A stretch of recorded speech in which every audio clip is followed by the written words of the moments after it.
Hello everyone, and tonight I'm going to be going through Close Quarters Battle, a Japanese-themed Battlefield 2 mod, and first thing to go through is the very Japanese-themed map selection. So, quite a lot of single-player content here. East Fuji and Gulf Coast are more infantry-based maps. Katsura Town is one of my favorites actually. Nakaku Park, Rooftop, Rural Siege. You know, there's quite a lot of variety in this game actually, and it's all quite interesting to go through. I'm going to completely ignore Wake Island, but Takasuki is probably my favorite of these maps. And the thing I love about this mod is that it's not quite total conversion, but it's, you know, the amount of attention paid to details is quite impressive for the mod. And the mod was finished in 2011 with version 1.9. But as you can see here, the two factions are Japanese, like the Japanese self-defense forces or ground self-defense forces, and miscellaneous terrorists, like Western, like Rainbow Six style terrorists. And it's quite fun. I mean, you know, the texture detail, you know, isn't there compared to, say, mods like Project Reality or Forgotten Hope 2, but, you know, the effort cannot be denied. There's a lot of really cool vehicles, and the gunplay is still fun, and the maps are, you know, awesome. Very urban themed, very unique for Battlefield 2 mods, if I say so. You don't really get much like this. I mean, what other mod can you get a Nissan Skyline GDR in, really? It's pretty cool, like the R32, and you can see like enemies just like driving it as well. You can just drive it. There's like a little K truck as well. I think that's a Subaru. You know, the detail is, yeah, the little details. It's great. It's a very fun mod, and I'll be going through a couple of the maps actually. This is a little snippet of gameplay of me just dicking around in the car really, and me trying to capture a particular point. But yeah, I absolutely adore this mod. This was one of the first Battlefield 2 mods I picked up. They're all free for the most part, really. But it was one of the first ones I downloaded after Battlefield 2 Australian Forces and Operation Peacekeeper, and of course Project Reality. You know, this is one of the first few ones that I got, and I think that out of all those that I've mentioned, other than Australian Forces for obvious reasons, this is probably one of the most uncommon ones. Not many people really talk about this one. This one isn't very popular in ModDB, and it's a bit of a shame. I'm going to be flying through a couple of the other maps here. But this one was awesome as well. Like, again, like all the little all the little houses and all that. Like, not all of them you can fly through, but yeah, you know, I really can't knock it here. You really do feel like you're having Battlefield-esque combat in Japan. While the minimap reminds me that I need to spawn at some point. Yeah, great little mod. It's only about half a gig, if that. So compared to stuff like Project Reality and Forgotten Hope 2, which can often balloon to a dozen gigabytes, or if not more, you know, this mod is pretty small. Of course, there's not a huge amount of maps. There's only about 9 different maps. As you can see here, I'm focusing on some of the multiplayer-only maps like Underdrain. I was thinking there'd be something a little bit more interesting going here, going by the thumbnail, but there wasn't really a lot going on there. This one was a little bit more interesting. I was more perplexed by the engineer class more than anything else because it just had a pistol and a spanner. But as we go further in, you'll see that the objective is actually like very rush orientated, like from Battlefield 3 and beyond, or Bad Company and beyond. I thought it was really cool that they did that. I imagine that back in the day when this mod had a small but loyal, you know, online community, that people would have probably played this map, or, you know, I'd like to presume so because it's a cool idea.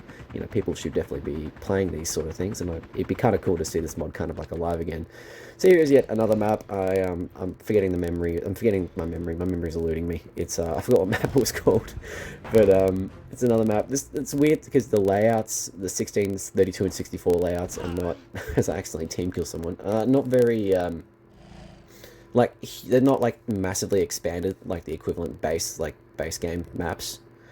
It's more just different layouts. You know, there's some different vehicles, you know, but for the most part, it's all very much infantry combat, which I don't think is a bad thing necessarily. I mean, it's literally in the mod name. But I really don't really have much else to say about it, really. I mean, the mod is a very fun mod, and I love, again, I've pretty much sung all of its praises in the first 4 or so minutes.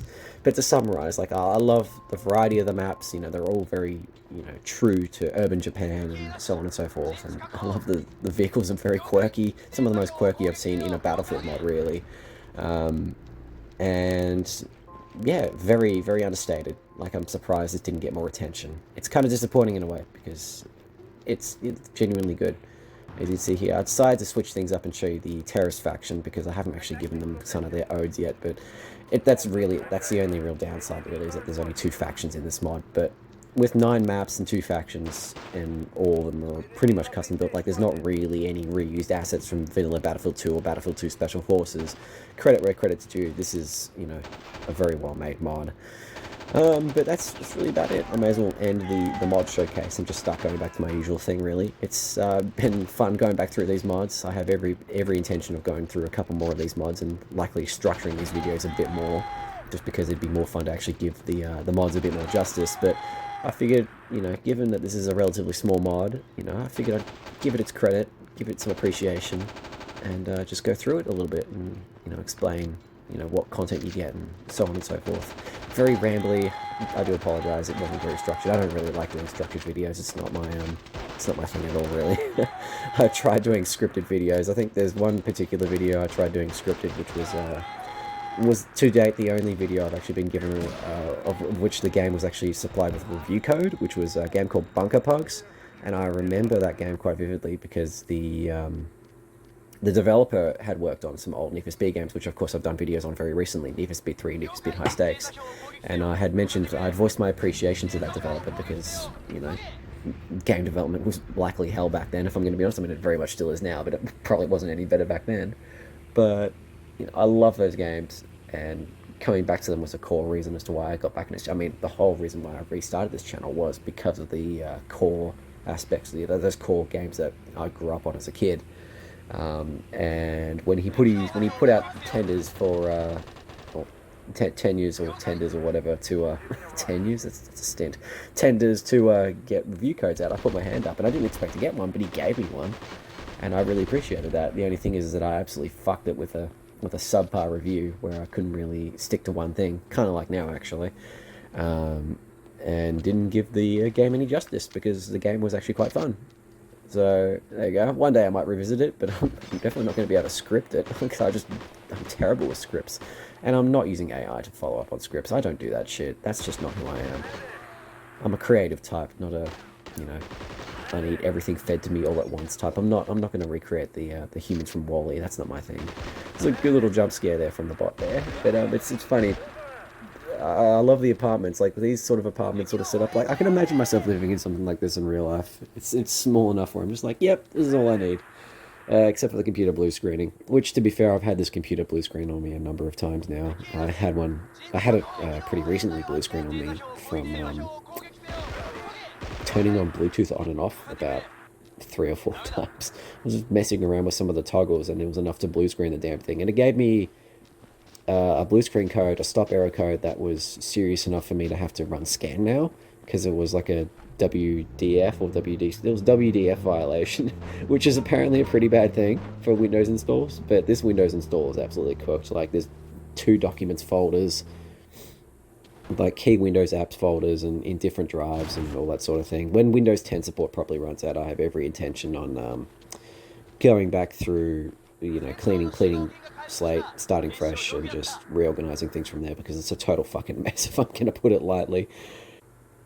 But yeah, I would recommend you go check this mod out. I'm of course going to provide links in the description for this mod. It is an executable, which is a little bit of a pain because mods with executables will typically try to default install to a registry, something like that, but you can of course change it to the actual Battlefield 2 install.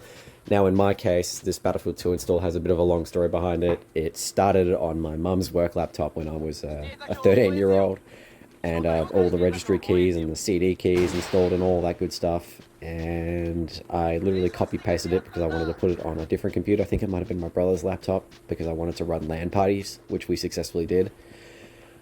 And it ran fine, so I just didn't think anything of it, but it's persisted, and I'm running it on this PC, and it runs just fine. So I haven't really thought to install it properly. I'm like 2142, so that's so that's compounded a few challenges. But whenever I install mods with executables now, it basically just tries to install to the Forgotten Hope 2 folder, because it thinks that's the default Battlefield 2 installation, which I find a little strange, but I mean, I get where it's coming from. I mean, that's got like most Battlefield 2 assets on there by default.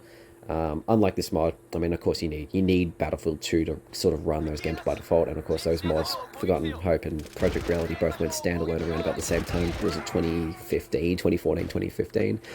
And they needed back. But we're going to circle straight back to the beginning of this video, guys. I know it was a bit rambly towards the end there, but I hope you enjoyed the video. It was a lot of fun going back through this mod. I spent a good chunk of earlier today going back through that, because I was kind of yearning to go back through the mods finally. I've been doing too many of these vanilla game videos and not giving enough love to the modding scene that arguably got me into these games as much as it did. So I'm likely going to either cover the Australian Forces mod. I'm probably not going to make it as long. I'm probably actually going to give it a bit more structure. Or alternatively, I cover Operation Peacekeeper, which, as I said, was the second mod that I discovered after Australian Forces. But the story behind Australian Forces, I'm going to leave you on the latter stages of the video with a fun fact, was a mod that I presumed was pre-installed. One of my dad's family friends who they used to play Battlefield 2 LAN together, actually, way back when. It was about 20 years ago now.